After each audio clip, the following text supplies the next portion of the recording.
اعوذ باللہ من الشیطان الرجیم بسم اللہ الرحمن الرحیم۔ اہل جنت کی آمد پر فرشتے جنت کے دروازے کھولیں گے۔ دروازوں سے داخل ہوتے وقت فرشتے اہل جنت کے لیے سلامتی کی دعا کریں گے۔ وسیق الذین اتقوا ربهم الی الجنۃ زمرا حتی اذا جاؤوها وفتحت ابوابها وقال لهم خزنتها سلام علیکم طبتم فادخلوها خالدین۔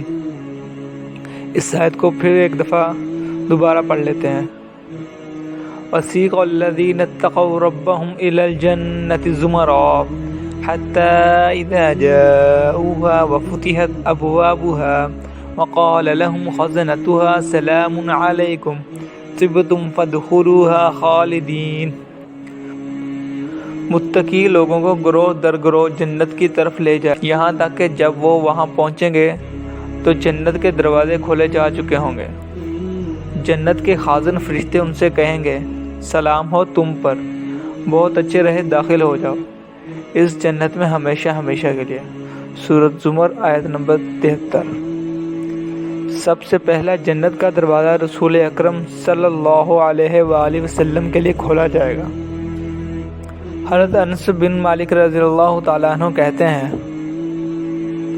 رسول اللہ صلی اللہ علیہ وآلہ وسلم نے ارشاد فرمایا، قیامت کے روز میں سب سے پہلے جنت کے دروازوں پر آؤں گا اور دروازہ کھلواؤں گا۔ جنت کا خازن دروازہ کھٹکھٹانے پر پوچھے گا کون ہے؟ میں جواب میں کہوں گا محمد صلی اللہ علیہ وآلہ وسلم۔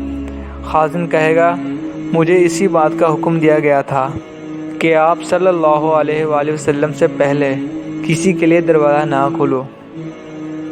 اسے مسلم نے روایت کیا ہے۔